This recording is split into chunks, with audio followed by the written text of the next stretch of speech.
Hello, this is Peter Rosset.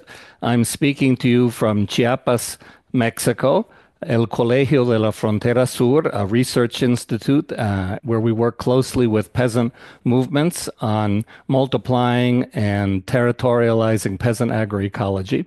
It's a great pleasure for me to be able to speak to you at this very important agroecology workshop in Turkey. I only wish I could be there in person, but unfortunately, that's not possible at this time. So I'm going to leave you with this short talk, and I hope that you find it interesting and useful.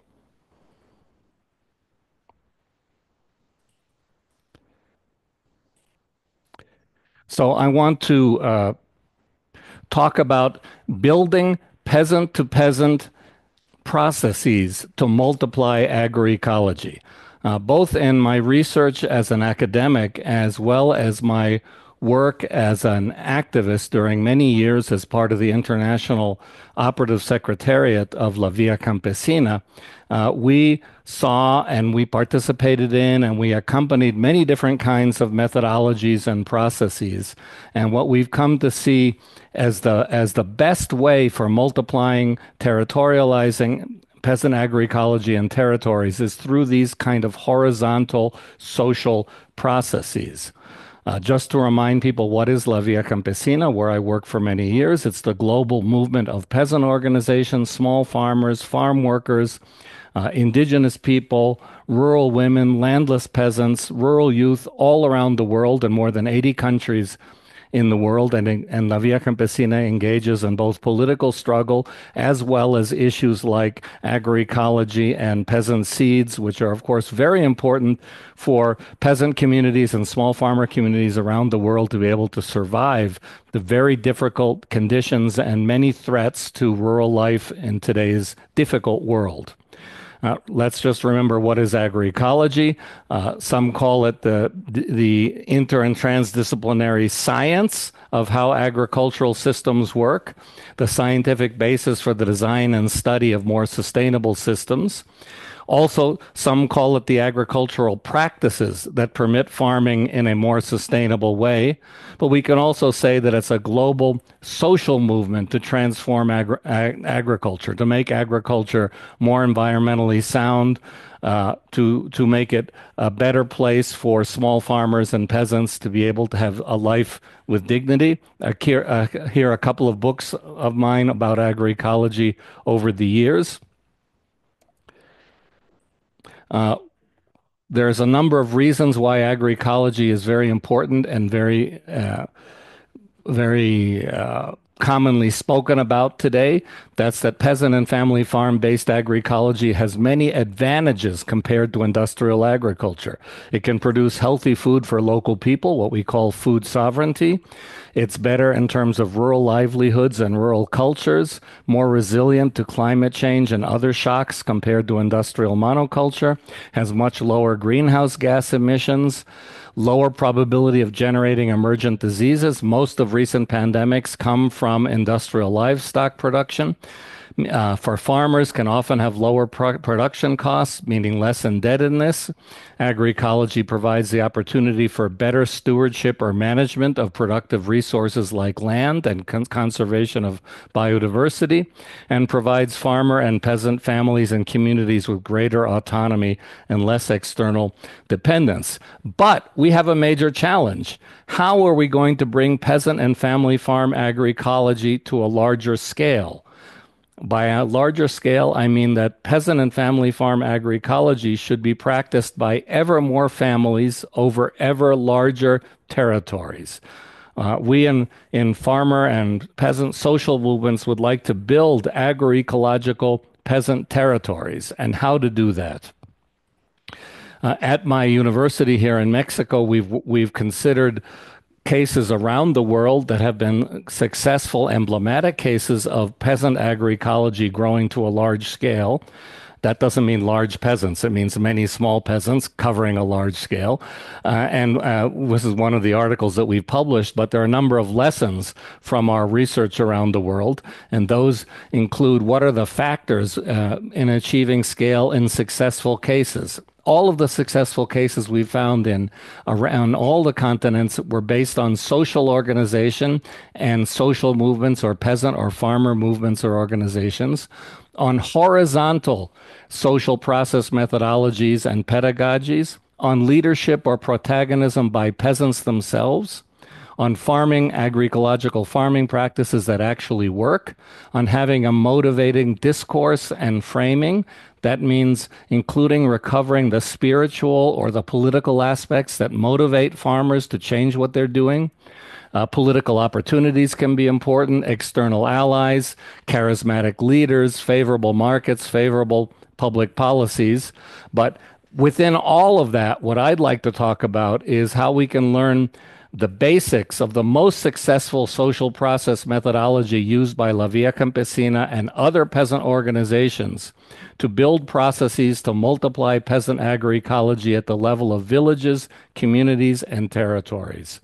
This most successful methodology we call the campesino to campesino, which is the name in Spanish, or peasant to peasant or farmer to farmer methodology. In the most successful cases around the world, typically they've used some variant of this methodology.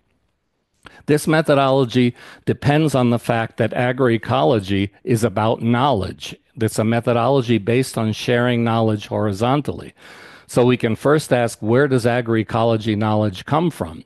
Well, it comes from the knowledge and practices of smallholder peasant farmers accumulated over thousands of years. And then from a dialogue among different kinds of knowledge, where this peasant knowledge and knowledges from so-called Western sciences like ecology, agronomy, rural sociology, anthropology, economics come together and dialogue together to produce what we might call agroecology today, but remembering that peasant knowledge is the origin. And in general, when we talk about agroecological farming, nature is the model for agroecology. We try to learn from, emulate, and coexist with natural ecosystem processes. We could say that chemical monoculture production is farming against nature, whereas agroecology is farming with nature. Now, getting to this point about farmer knowledge, here's a typical picture of a peasant farmer. Could be from many places in the world. In this case, it's a photograph that I took in Cuba. And this picture could actually provoke a kind of a negative reaction or epithet from many urban middle-class people around the world saying, this is a stupid man, he's uneducated, he's ignorant, and that would be a completely incorrect appreciation of the kind of knowledge that small farmers have and manage all the time. This comes from a famous Mexican ethnoecologist, Victor Manuel Toledo, who tries to argue that when a peasant is preparing the land, he or she has many complex kinds of knowledge in their mind about ecological interactions, animals, fungi, plants, soil, management units, technologies, ecological succession, time frame, climatic phenomenon, market, taste, flavor, cooking quality, whether it's going to rain in the afternoon or not. All kinds of knowledge is being managed at a very high level all the time, at a level that would be very difficult for your average urban citizen to comprehend, let alone understand, let alone manage. So let's accept that farmers and peasants have a very high degree of knowledge and a very high ability to integrate that knowledge and put it into practice at a high level. So, principal characteristics of agroecology. Agroecology is about applying principles, not recipes. But that means that principles like incorporating organic matter into the soil has to be done in accordance with each unique local reality. This requires activating that farmer knowledge and creativity because, for example, the sources of organic matter may be different in different places. And so it will have to be done in a different way. The same principle applied, but differently. And that requires farmer knowledge and creativity. But we have a big problem. Before the Green Revolution, most peasant farmers, most places in the world knew perfectly well how to farm in their local environment with locally available resources. But the so-called Green Revolution, the introduction of monoculture, of chemical monoculture and commercial seeds, caused the loss of a lot of farmer knowledge. It made farmers lose creativity and come to depend on the outside knowledge from agronomists, government extension services, and other external so-called experts. It made farmers doubt their own knowledge and made them lose a lot of that knowledge and broke down the transmission of knowledge from grandmothers to daughters to granddaughters, from grandfathers to fathers to grandson. And so that's a significant problem that we face when we want to build agroecology processes. So the Green Revolution was about the imposition of knowledge from the outside, the colonization of peasant farmer minds at the hands or the boot of the know-it-all agronomist trained in the faculty of agronomy, who brought in external knowledge and in that process crushed the initiative, protagonism, knowledge, and practices of peasants. That agronomist typically came in and said, everything you know is no longer useful. It's all primitive, backward knowledge. You must become modern. You should stop saving your own seeds. You should buy seeds. You should stop composting and using other practices for soil fertility. You should buy chemical fertilizer. You should stop using intercropping and complex planting arrangements to defeat pests. You should buy pesticide. You should buy machinery. You should buy irrigation equipment. You should buy. And then in the end, peasants got completely indebted from buying so much stuff recommended by these outside experts, so that in the end it was goodbye because they lost their land due to debt in many places around the world. So and the land was deforested. These beautiful, complex peasant landscapes were lost.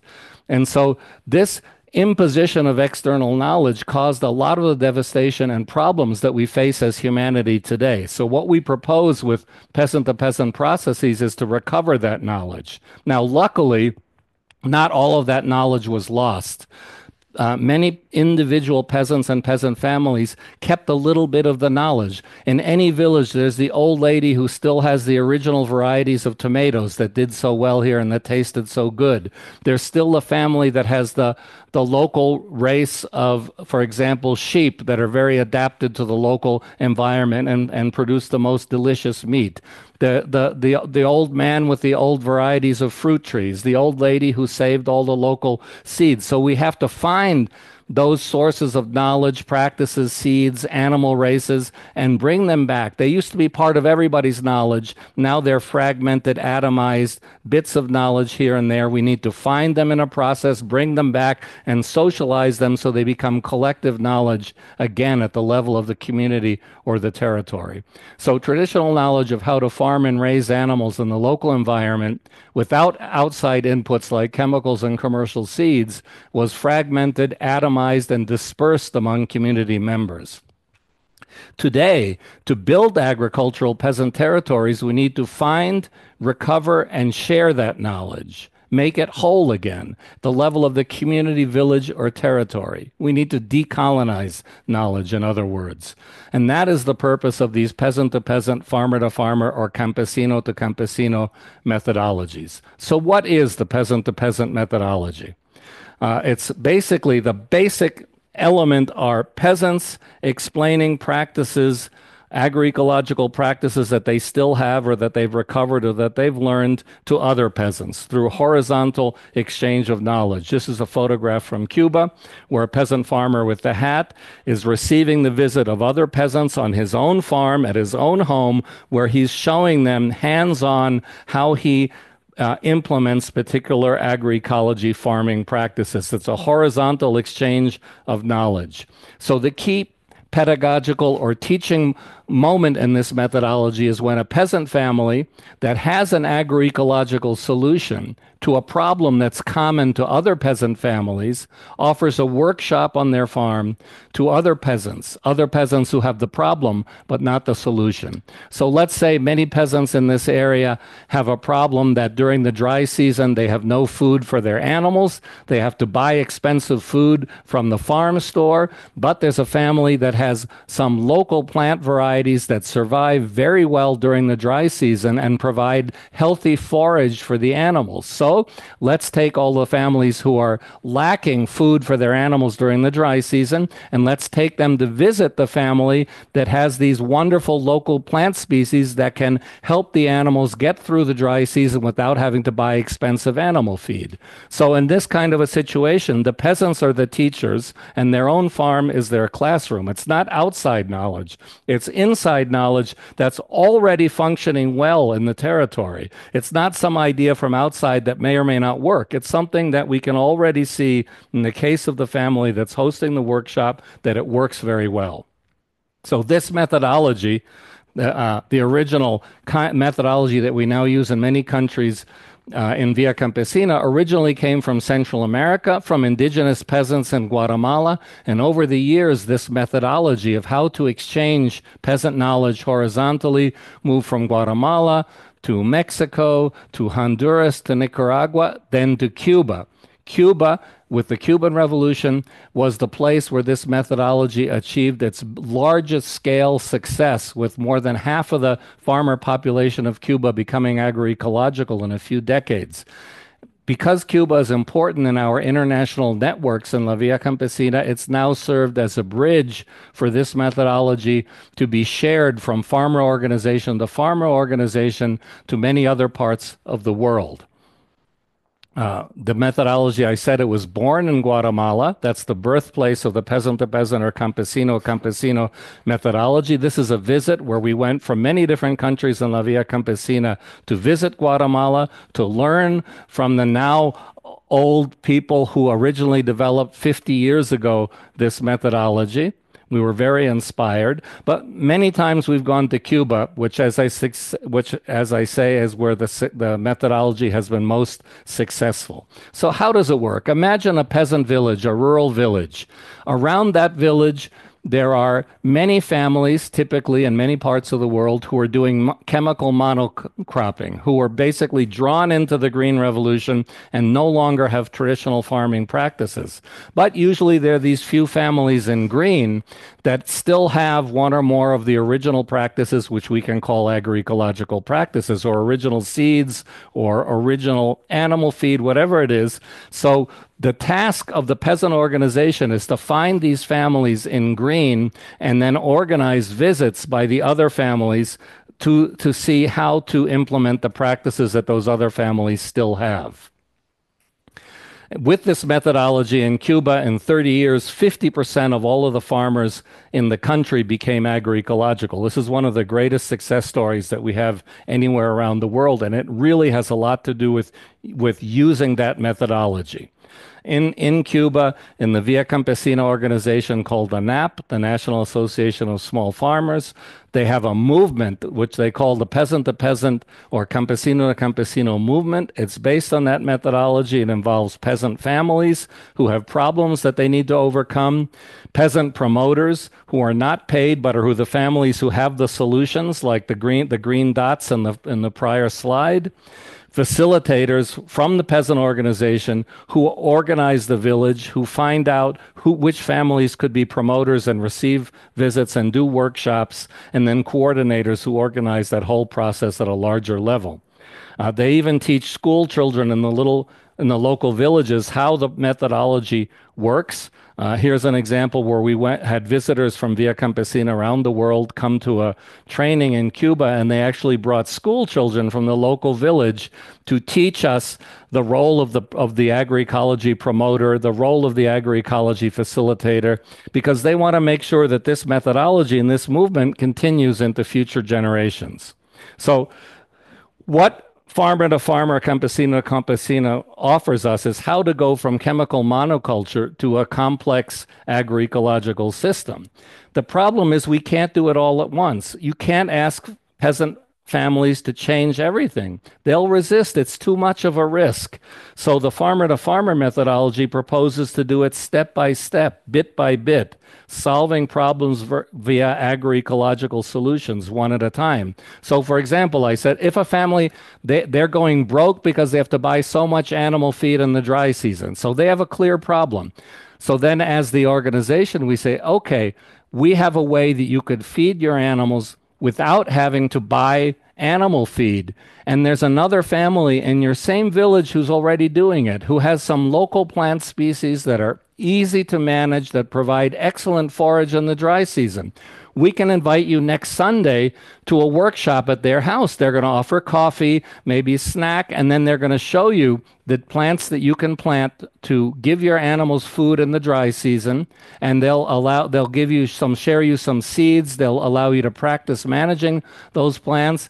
And if you like it, you can try it on your own farm. And so the idea is if people learn one practice, they like it very much, then they get excited by the process, and then they can go to more workshops. Okay, they may have another problem with the pests. So after they've already tried the forage crop, well, how about a workshop to solve this pest problem? So instead of saying you have to change your whole farm tomorrow, we're saying, no, let's solve your problems one at a time. And then before you know it, you will have become an agroecological farmer. So it's a methodology to overcome the natural resistance of people to change.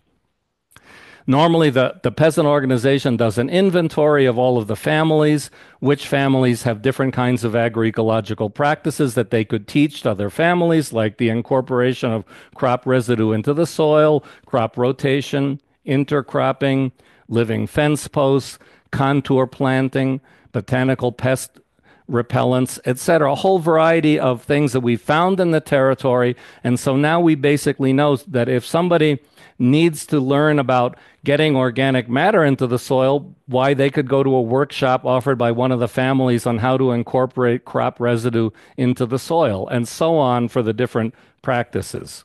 And we might also do an inventory of people's problems. And so we could see, okay, who has problems with soil erosion? Maybe we could invite them to a workshop offered by the families who have a very good contour plowing method and also living barriers to erosion that they can learn, that they can apply at their own farm in order to address soil erosion. So we can organize the visits. Those people who have problems will visit those people who have solutions. We, as the farmer organization, reminding you that this is how the exchange takes place on the farm of the promoter family who has the solutions. I'd like to close with one example of a family in Cuba that participated in this process, not because they're the only one, but because they took before and after photographs. Their name is the Casimiro family. Today, they're quite happy and successful agroecological farmers, but when they got their land in 2004, it was extremely degraded, very little biodiversity, high level of soil compaction, basically had been run as a Green Revolution industrial style monoculture before, and it was pretty much impossible to grow anything. You can see one particular tree there in the photograph in 2004. But they were rapidly invited by their peasant organization to these workshops on the farms of other farmers who were already practicing agroecology, so that they could learn from the other farmers. So here we can see a photo 6 years later in 2010 with the same tree. And if you look in the center, you can see that they clearly went to a workshop on how to plant living fence posts. Here's another photograph of their farm in 2004. You can note the orange tree in the picture. And here in 2012, the same orange tree, but now as part of a complicated agroforestry system. Agroforestry systems are an important part of agroecology. And so clearly they had gone to one or more workshops on agroecology systems and had then implemented them on their own farm. Here's an overview of what it looked like before, their whole farm, and here's what it looks like after. Before, after. So you can see that they were able to transform the entire landscape by learning horizontally from other peasants, through this horizontal exchange, farmer to farmer, peasant to peasant, campesino to campesino process organized by their own peasant farmer organization. And this methodology now through Via Campesina has been shared by farmer organizations in Cuba to farmer organizations in Mozambique, farmer organizations in Cuba, the farmer organizations in Ceará, Brazil, exchanges taking place in other countries. So I'd like to sort of close by saying that social organization is the culture medium in which agroecology can grow and spread across territories. Horizontal social process methodology that works on the basis of social organization is the key to success, and that in La Via Campesina, the global agroecology process is based on these kind of horizontal exchanges and also on many peasant and farmer agroecology schools. And I know that one of the things that you're going to discuss in this workshop is creating a farmer agroecology school in Turkey, maybe choosing a pilot territory to begin an agroecology process. And so my suggestion will be to consider some kind of peasant-to-peasant horizontal methodology in the pilot territory. You find out who still has practices, you develop a process for sharing them, and the peasant agroecology school, which wouldn't just teach specific practices like how to make compost, but would rather prepare people to build this kind of a horizontal social methodology in rural areas. And so with that, I thank you very much for this opportunity to join you, even though it's remotely. I hope sometime in the future it will be possible to have a personal visit, and I hope to see some of the results of your discussions here put into practice. So I wish you an excellent workshop and good luck. Bye-bye.